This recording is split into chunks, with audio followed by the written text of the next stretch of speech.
मला पहिल्यांदा आठवतात ते या भरतभूमीला व्यापून उरलेले आदर्श पुरुष प्रभू श्रीराम, त्यानंतर अर्थातच युगंधर श्रीकृष्ण, हजारो वर्ष इथल्या सप्त नद्यांच्या तीरांवर वास करणारे, वेद निर्माण करणारे, ज्ञान साधनेत अखंड बुडालेले तपस्वी ऋषीमुनी, मलाढ्य साम्राज्य निर्माण करणारे कित्येक शूरवीर कर्तबगार सम्राट, चंद्रगुप्त मौर्यापासून ते सम्राट अशोकापर्यंत, पुष्यमित्र शुंगापासून ते महाराजा विक्रमादित्यापर्यंत, गौतमी पुत्र सातकर्णीपासून ते शिलाहार भोजापर्यंत आणि राजराजेश्वर चोळापासून ते शंकरदेव यादव आणि विजयनगरच्या कृष्णदेवरायापर्यंत साऱ्यांनी समृद्ध केलेली ही पुण्यभूमी.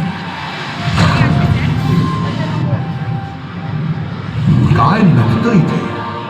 स्वर्गाला लाजवतील अशी भव्य आणि सुंदर नगर, नालंदा, तक्षशिला यासारखी जगभरातल्या विद्यार्थ्यांच्या विद्येची तहान भागवणारी विद्यापीठ, तोंडात बोटं घालायला लावतील अशा वास्तुकला, शिल्पकला अंगाखांद्यावर मिरवणारी असंख्य मंदिरं, प्रासाद, हे सारं काही होतं इथे.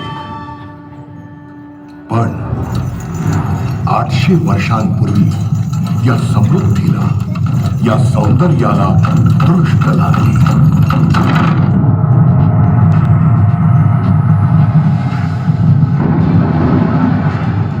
मध्य पूर्वेतल्या वाळवंटातून एका पाठोपाठ येणाऱ्या आक्रमणांची वादळं घोंघावत या भूमीवर तुटून पडली.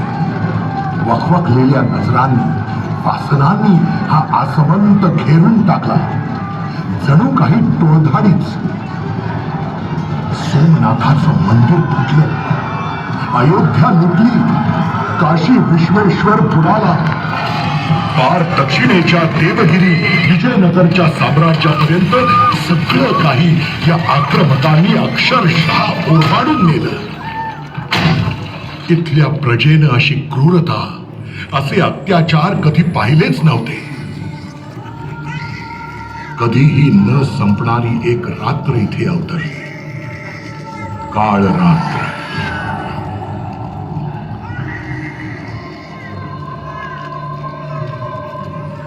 ओठावरचे हुंदके दाबून जनता आक्रोश करत होती. तिला कुणीही वाली नव्हता. देवांचं रक्षण भक्तांनी करायचं की भक्तांचं रक्षण देवांनी करायचं हेच समजत नव्हतं. आणि तशातही एकनाथांसारखा संत जगज्जननी तुळजा भवानीला पुन्हा पुन्हा साकडं घालीत होता. करवीर अंबे चालू है, माहुर लक्ष्मी चालू है. तू श्रावण तूच मारलेस, हिरण्यकश्यपूची आतडी तूच काढलीस. सागर बांधून या श्री करशील लंकेची होळी. नवखंड पृथ्वी तुझी चोळी, सप्त पाताळी पावले गेली. अशी तुझी कीर्ती, अशी तुझी मूर्ती, अशी तुझी भीती, अशी तुझी शक्ती. बया तार लावून का बसलीये? हे चंड भंड भंडार सुरभिती जगदंबे, दंड दंड महिषासुर मर्दिनी दुर्गे, महाराष्ट्र धर्मरक्षिते दुर्गा भवानी दारुघर बया दारुघर.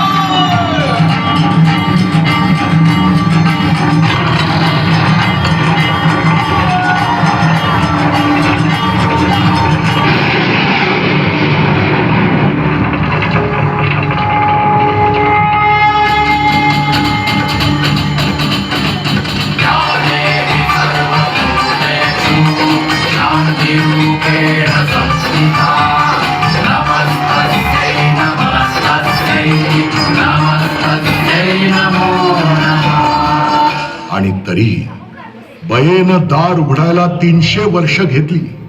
अत्याचारांच्या घनदाट काळोखात एक अंधुकशी प्रकाशाची तिरीप अवतरली.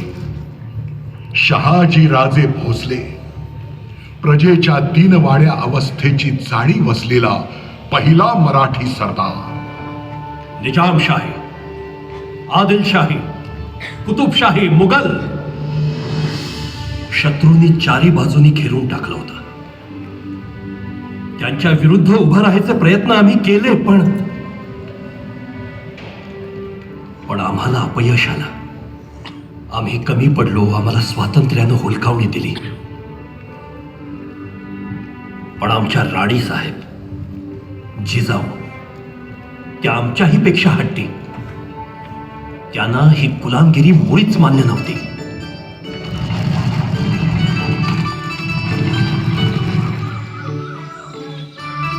कुठल्या करंट्याची हिंमत आमची जहागीर बेवसाव करण्याची? इथे पहाराही वहाण ठोकून जातो. उखडून काढारे ते अभद्र.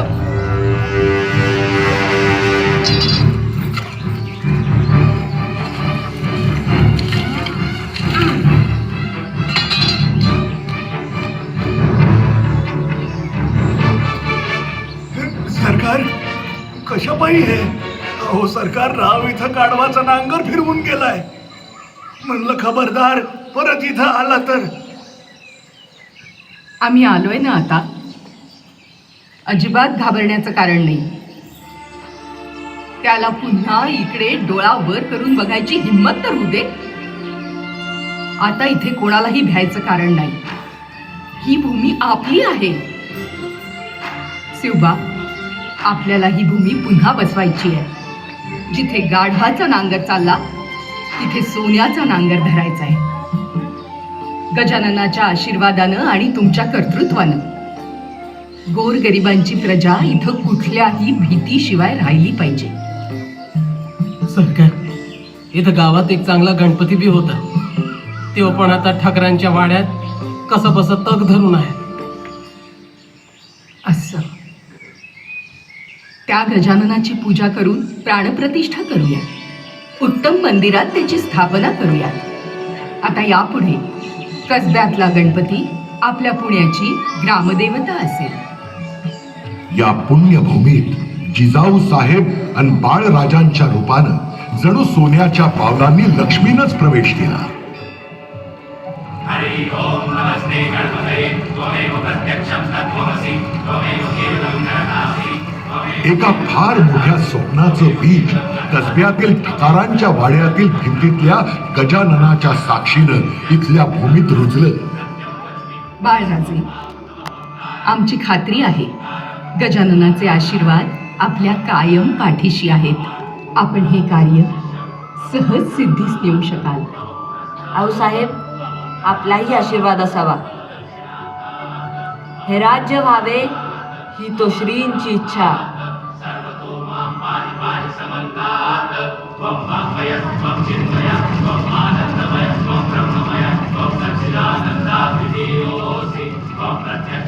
कालचक्र पुढे जात होतं. शिवाजी या 3 अक्षरांनी इथल्या 12 मावळात जणू जादू केली होती. पुढच्या काही वर्षातच केवळ पुण्याभोवतालचं रहाळ नव्हे तर 12 मावळ स्वातंत्र्याचं सुख अनुभवू लागले. शिवबांनी त्यांना मंत्रच तसा दिला होता. म्हणायचे, आम्ही स्वतः दौलतीत हिंडू, खबर घेऊ, पुंड पाळेगारांचे भय नको, वसाड गावे बसवा, कूस घाला, वेशी बांधा, देव मांडा, पेटकऱ्यास आवतने द्या, बंद वाटा चालत्या करा, चोरा चिलटांची धास्ती आता बाळगू नका. हे राज्य आपलं आहे. जागोजाग चौक्या असतील, पहारे असतील आणि यातूनही कोणावर अन्याय झालाच तर आमची दारे अवघ्यांसाठी सदैव उघडी आहेत, हे बरे जाणून असा. सोडा मला, सोडा सोडा. कशापायी आणलं आम्हाला इथं? काय हो, काय झालं? महाराज, यानं आपल्या वतनातल्या एका स्त्री बरोबर बदसलुकी केल्याची तक्रार आहे. पाटील, खरं आहे काय हे? आमच्या जहागीरदारीत आम्ही काय बी करू. मी कोण आम्हाला विचारणार? हरामखोर, करून सवरून परत ही शिरजोरी. भैरोजी याचे दोन्ही हात आणि पाय तोडून रस्त्यावर फेकून द्या त्याला. आमच्या राज्यात कुठल्याही स्त्रीचा अपमान करणाऱ्याची आम्ही काय अवस्था करतो ती याच्यासारख्या मगरुरांना एकदा समजू द्या. असली शिक्षा महाराज, एकदा ऐकून तरी घ्या महाराज. आम्ही सांगितलेली शिक्षा ती कायम. पुन्हा कोणाची आपल्या माय बहिणींकडे डोळे वाकडे करून बघायची हिंमत होता कामा नये. एकदा माफी असावी महाराज. घेऊन जा याला. एकीकडे अशी गुन्हेगारांना दहशत बसत होती तर दुसरीकडे केवळ लढाया आणि रक्ताचे पाठ वाहवणं म्हणजे राज्य करणं नव्हे हे शिवाजी राजांना समजत होतं.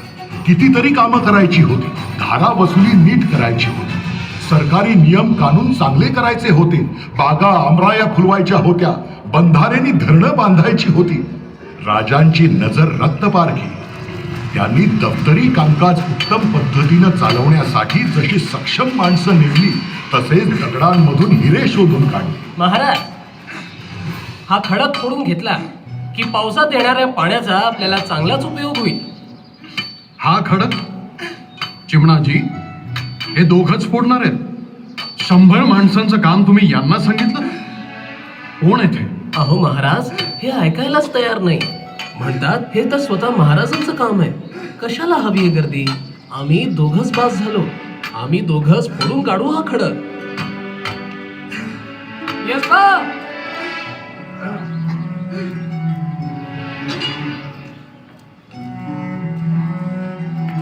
महाराज, हा यसबा. मुजरा महाराज. यसाजी कामटे आपल्या कोंडव्याचा आहे. यसाजी जी. अरे काय करायला निघालास? फक्त तू आणि आमची ही बहीण दोघच? जमेल का तुम्हाला हे? आम्ही येईपर्यंत ही धोंड बाजूला होईल? महाराज की असं बघताय काय माझ्याकडे? राजा सौता विचारतायत ना, त्यासने काय नाही म्हणायचं? वय राजन, आम्ही दोघं बास आहोत. याच्या परीस मोठी धोंड असेल ना तर ती बी फोडून काढू. होय, तुम्ही सांगा फक्त. यसाजी जी. आम्ही नक्की परत येऊ. बघू तरी तुमचा पराक्रम. हा जी राजा. मुजरा. चिमणाजी, कशावर पोचली ती माणसं? किती साधी पण केवढी हिकमती आणि गुणी माणसं आहेत आपल्या राज्यात. त्यांच्या पाठीवर फक्त हात ठेवायची गरज आहे. कुठल्याही संकटाचे कितीही मोठे डोंगर आले सहज पार करतील ते. खरंय महाराज.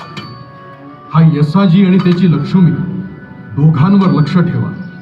त्यांनी जर हे काम केलं तर त्याचं आणि त्याच्या स्त्रीचं योग्य ते कौतुक झालं पाहिजे. नक्की महाराज.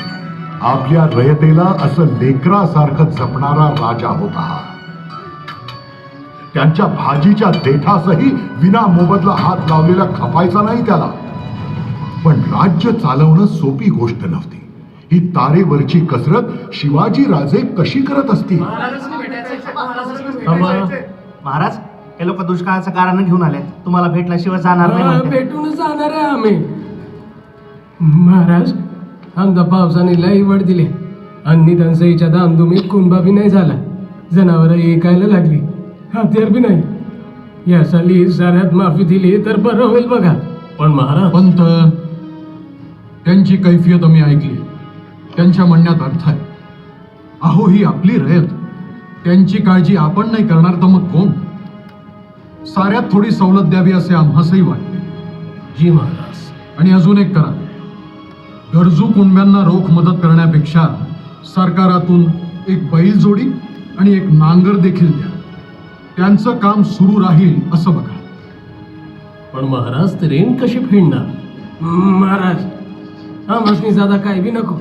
या अवघड वाक्याला तुम्ही सांभाळून घ्या म्हणजे झालं.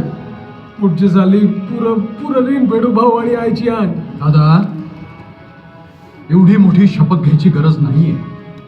आमचा तुमच्यावर पूर्ण विश्वास आहे. पुन्हा नव्या जोमानं काळ्या आईची मशागत करा.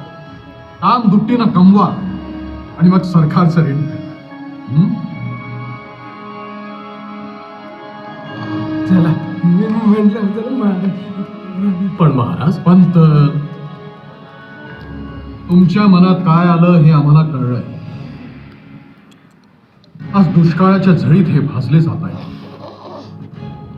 शेतकऱ्याची नड भागली की व्याज सोडून द्यावं, मुद्दल मात्र पुन्हा सरकारात जमा करावं. त्यानं होईल काय, तर मिळालेल्या मदतीची त्यांना जाणीव राहील, सरकारचं नुकसान होणार नाही आणि आपण हे कर्ज फुकट घेतलेलं नाहीये हा कुंब्यांचा स्वाभिमान देखील जपला जाईल. सगळ्या गोष्टींचा प्रजेच्या मनावर परिणाम होत असतो. पंत, एकीकडे राज्याची अशी घडी बसवताना आपल्या रयतेचं रक्षण हा सह्याद्रीच करू शकतो हे ओळखून महाराजांनी त्याची गिरीशिखरं तटा बुर्जांनी मढवली. 1-2 नव्हे तर तब्बल 350 किल्ले महाराजांनी पुन्हा नांदते जागते केले. पण हे सगळं करताना त्यांची एक नजर होती पश्चिमेच्या विशाल सागरात. एवढ्या कष्टांनी निर्माण केलेल्या आपल्या राज्याला जमिनीवरच्या संकटांनी जर घेरलं तर आपल्या मदतीला येईल तो समुद्रच, आणि ज्याचं आरमार त्याचा समुद्र हे गुपित महाराजांनी नेमकं हेरलं.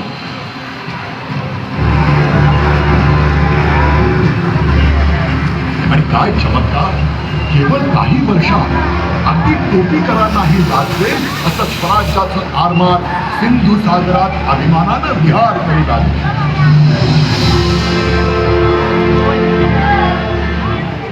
स्वराज्याच्या संख्येला आता पाण्यावर पालाण घाला. हा समुद्र तुमचा आहे. या तुमच्या समुद्रावर मुठभर फिरंग्यांनी आणि चिमूटभर हापशांनी सत्ता गाजवावी. चाचेगिरी करणाऱ्या अरबांनी आपल्या लेकी सुनांना पकडून नेऊन गुलामांच्या बाजारात विकावं. त्यांना त्यांच्या कलबता सकट तोफेच्या तोंडी द्या. आता इथे राज्य आपलं आहे. तुम्ही कोकणची पोरं म्हणजे दर्यावरती मरणं अशी माडाला मडकी लावून चालू काय गाडीत बसला आहात. या दर्या भवानीची भक्ती करा, पैरी निखंदून काढा. रूम छान पावे तो या भगव्या झेंड्याचा दरारा पोचला पाहिजे. या एकव्या भवानीचं नाव महाराष्ट्र आणि होऊया नाटेवरती स्वार.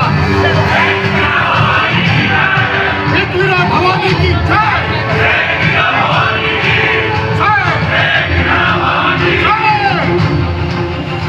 गणपती, भूपती आणि आता जलपतीही झालेला असा हा शिवाजी राजा जणू काही ऐरावतावर बसलेल्या सामर्थ्यवान इंद्रासारखा भासू लागला होता.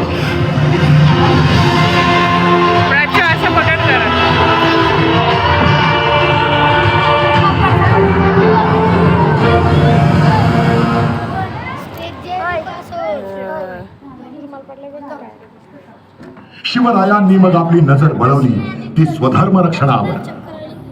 शेकडो वर्ष चारी बाजूंनी घेरणाऱ्या इथल्या प्रजेवर जुलमानं आपला धर्म लाद.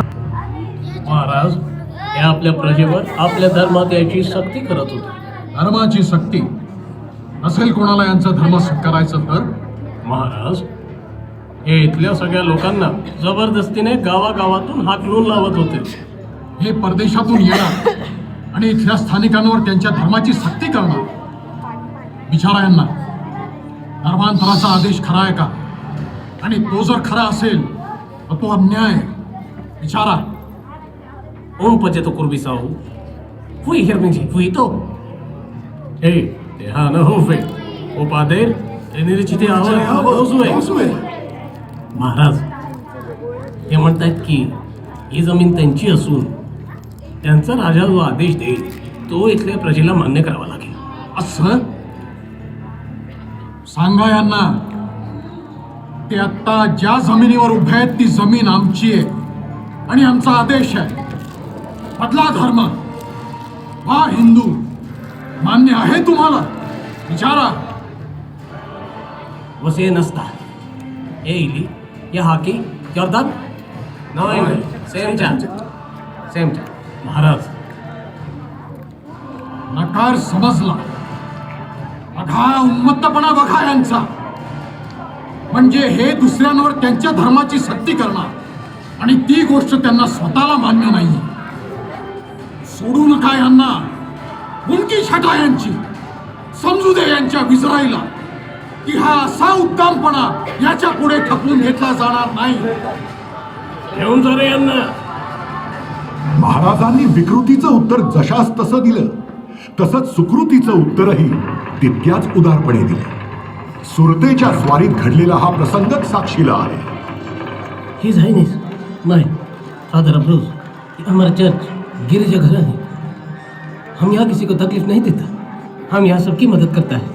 हमारे यहाँ कोई भी गरीब आ सकता है, हम उसको सर्विस देता है. हमारे यहाँ नन औरत रहता है, मगर आपके ये सिपाही लोग सूरत में घर जला रहे, लूटपाट कर रहे. हमारी रक्षा करें, रहम करें. Mercy mercy. बाबा अमरोस, हमने आपके बारे में सुना है. ये सच है कि आपकी किसी से दुश्मनी नहीं है और आप सबकी मदद करते हैं. हमारी भी आपसे कोई दुश्मनी नहीं है. हम तो सिर्फ यहां मुगलों को सबक सिखाने आए हैं, इसलिए आप चिंता न करें. आपके इगर्जी को कोई नुकसान नहीं होगा. वहां औरतें सुरक्षित हैं. राघोजी. जी महाराज. बाबांच्या इगर्जीला कुठल्याही प्रकारचा त्रास होणार नाही याची आपण काळजी घ्या. तिथे आपले पहारे लावा. त्यांच्या स्त्रियांना कुठल्याही प्रकारचा त्रास होणार नाही याची तजवीज आपण स्वतः करा. ही लोक चांगली आहेत. बाबा, आप जाइए, चिंता न करा. आणि धर्माच्या बाबतीत याही पेक्षा जास्त कसोटी बघणारे प्रसंग महाराजांवर जेव्हा आले, तेव्हा आपण काळाच्या किती पुढे आहोत हे त्यांनी आपल्या उदाहरणातून सिद्ध केलं. महाराज, बाहेर कोणी मोहम्मद कुली खान तुम्हाला भेटायला आले. मोहम्मद कुली खान? आमचे नेतोजी पालकर की काय? लगोलग त्यांना आत घेऊन जी महाराज. नेतोजी. नाही नाही राजे, नेतोजी नाही राजे. मोहम्मद कुली खान केलाय मुघलांनी. असं? मग इथे आम्हाला भेटायला का? राहा ना राजे, जीव गुदमरायला लागला होता तिथे. अहो, काही झालं तरी आमचा जीव स्वराज्यात तिकडं नाही. तिकडं नकोसं झालं म्हणून धडक तुमच्या पायाशी आलो राजे. उठा. नेतोजी, तेच तर म्हणतोय आम्ही. जगाला दाखवायला त्यांनी तुमचा धर्म बदलला, तुमचं नाव बदललं, डोईवरचा पट्टा बदलला म्हणून काय झालं? तुमच्या मनात, तुमच्या हृदयात पोहोचला का त्यांचा तो धर्म? नाही राजे, जवळ करा राजे. चूक झाली आमची. पुन्हा राजे चूक नाही होणार. तो धर्म जरी बदलला असला तरी तुमच्या पायाची ठेवा राजा. तुळजा भवानीची आण राजा, पुन्हा अशी चूक नाही होणार राजा. आम्हाला सांगा पण, माणसाचा धर्म जर एकदा बदलता येतो तर मग दुसऱ्यांदा का नाही बदलता येतो? आपली काय मसला? म्हणजे या मोहम्मद कुली खानचा? महाराज, धर्म बदलणं म्हणजे या मोहम्मद कुली खानाचा पुन्हा नेतोजीराव पालकर करणे, याला पुन्हा आपल्या धर्मात घेणे. पंडितराव मंत्र्यांना सांगून काही मार्ग निघतोय का ते बघा आणि आम्हाला कळू द्या. मार्ग निघालाच पाहिजे. महाराज. नेतोजी, किती सांगू या माझ्या राजाचं कौतिक. हाच खरा कालजयी, हाच खरा कालपुरुष.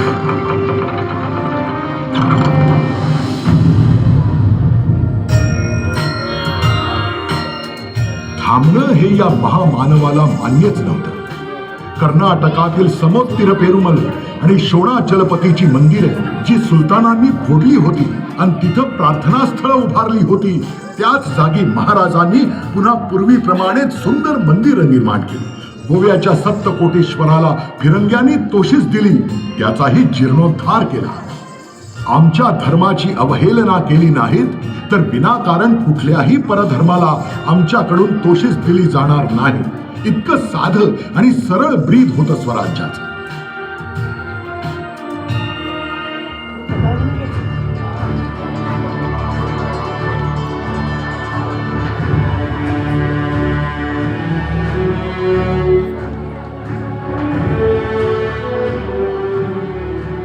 माझे श्री आबासाहेबांचे जे संकल्पित तेच करणे आम्हा सागत्य. आज या कालकुपीच्या निमित्ताने आमच्या भोसले घराण्याच्या 3ही पिढ्यांशी आपली भेट झाली. आमचे आजोबा थोरले महाराज साहेब शहाजीराजे, आमच्या आजी जिजाऊ साहेब आणि आमचे आबासाहेब. आबासाहेबांच्या बद्दल किती बोलावं आणि काय सांगावं. एका समर्थ योग्याचे 2च शब्द, जाणता राजा. या शिवसृष्टीत तुम्ही त्यांचे आभाळ एवढे पराक्रम अनुभवलेच आहेत, पण मी त्यांचं बघितलेलं एक वेगळंच रूप तुम्हाला आज दाखवणार आहे. सतत परकीय प्रभावाखाली असल्याने आपण आपली भाषा विसरत चाललो आहोत, ही फार मोठी काळजी होती त्यांना. आपली भाषा म्हणजे आपलं स्वत्व. आश्चर्य याचं वाटतं की एकीकडे सतत रणांगणावर असणारे आबासाहेब दुसरीकडे आपलं स्वराज्य परिपूर्ण व्हावं म्हणून किती जागरूक होते. धोंडेराजजी जी. एका महत्वाच्या कामासाठी आपली मदत हवी आहे. यवनांपासून आपल्या प्रजेला सोडवण्याचा आमचा लढा चालूच आहे, पण पंत, ही आक्रमणं फक्त तुमच्या आमच्या जमिनीवर किंवा शरीरावर होत नसतात. अधिक काळ जर गुलामगिरीत गेला तर त्याचा परिणाम आपल्या भाषेवरही होऊ लागतो, आणि मग ही भाषेवरची आक्रमणं प्रजेच्या मनात गुलामगिरी खोलवर रुजवता अधिक पक्की करतात. हे एक चक्र आहे. हीच वेळ आहे हे दुष्ट चक्र तोडायची आणि ह्या साऱ्या गुलाम्या समूळ उपटून फेकून द्यायची. मैदानावरची लढाई आम्ही लढतो, पण भाषेची लढाई लढण्यासाठी आपली मदत हवी आहे. खूप दिवस मनात आहे, आपल्या राज्यात भाषा देखील आपलीच असली पाहिजे. बरोबर. हे महत्वाचं काम आम्ही आपल्यावर सोपवत आहोत. एक असा ग्रंथ निर्माण करा, असा भाषाकोश निर्माण करा, जो पुढच्या पिढीसाठी कायम दीपस्तंभाचं काम करेल. कराल? जी महाराज, आपली आज्ञा शिसाबंद होणार. अशी दूरदृष्टी होती महाराजांची. त्यांनी राज्यकारभारात मराठी प्रतिशब्द वापरायला सुरुवात केली आणि काय जादू झाली बघा. पेशव्यांचा प्रधान झाला, दबिराचा सुमंत, सरनोबतचा सेनापती झाला, काझीचा पंडित, मुजुमदारचा अमात्य झाला, सुभेदारचा देशाधिकारी, हुकुमतचा सेनाकर्ता झाला, तर शहजाद्याचा युवराज. हे आणि असे अनेक. महाराजांनी केवळ राज्य व्यवहार कोशासारखे ग्रंथ लिहून घेतले असं नाही, तर या व्यतिरिक्त काव्यशास्त्र विनोदावरही अनेक ग्रंथ लिहून घेतले. अनेक विद्वानांची आणि कवींची प्रतिभा त्यांच्या राजाश्रयानं बहरली. असं वाटतं आणखीन काही वर्ष तरी छत्रपती शिवाजी महाराज जर आमच्यात असते तर. सतत किती दगदग, किती भयानक संकट, किती रात्री बेचैनीत घालवल्या असतील त्यांनी.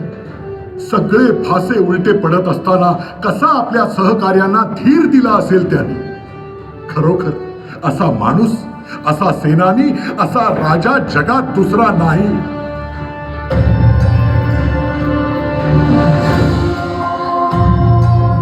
पस्तीस वर्ष या महाराष्ट्राला सावरता सावरता महाराज मात्र अतिशय थकले होते. स्वामी एवढी मात्रा घेताय ना, ह्या मात्रेनं प्रकृतीला नक्कीच आराम पडेल बघा. सततच्या कष्टांनी त्यांचं शरीर अगदी दमून भागून गेलं होतं. आता आयुष्याची अवधी झाली. आता आम्ही कैलासास श्रींचे दर्शन असणार. स्वामी, अहो हा तर मृत्यू लोकच आहे ना. याआधी जितके जन्मले तितके गेले. आता आमची वेळ झाली. महाराज, असं नका बोलू महाराज. आग्र्यातून निघताना तुमच्या जागी मी झोपलो होतो. आज मी या बिछाण्यावर तुमच्या जागी मी झोपतो. मरण आलं तर मला येऊ दे. पन्हाळ्यातून निघताना आपला शिवाकाशीत पालखीत बसून गेला. आज बी आमासने कुणाला बी इशारा करा फकस्त. तुमच्या जागी आम्ही जातो, पण आमासने असं पोळका करून जाण्याची अशी भाषा करू नका महाराज. अशी भाषा करू नका महाराज. स्वामी,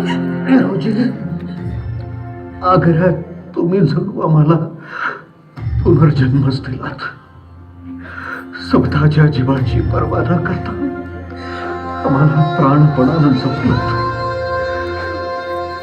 या धामधुमीत तानाजीराव, सूर्यराव, प्रतापराव, मुरारबाजी, माझे प्रभू आणि असे एक एक समंकट मला मागे टाकून पहिलं तिरावर किंवाच निघून गेले.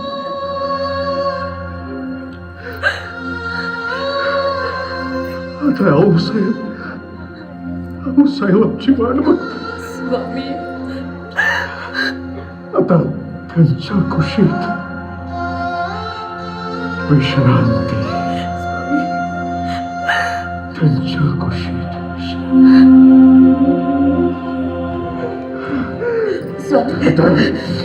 आता हे श्रींचे राज्य सर्वांनी एक दिलानं एकोप्यानं सांभाळा. आम्ही हे जे रोपटं लावलंय त्याचा तुम्ही महावृक्ष करा.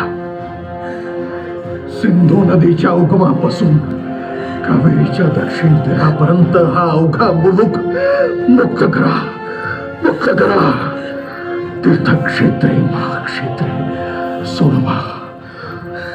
यात यात तुम्ही चुकूर होऊ नका. चुकूर होऊ नका.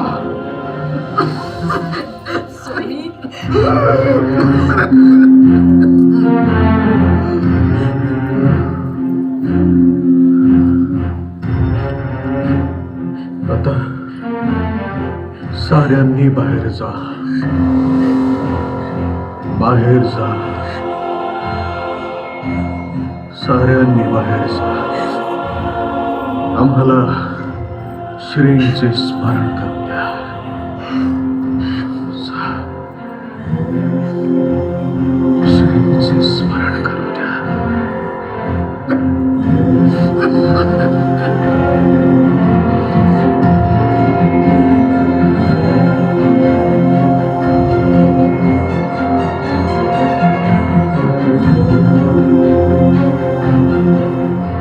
शिव शंभो. शिव शंभो. शिव शंभो. शिव शंभो.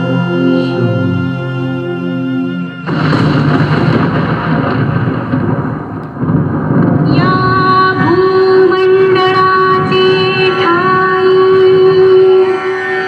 धर्मरक्षी ऐसा नाही. महाराष्ट्र धर्म राहिला काहे तुम्हा कारणी.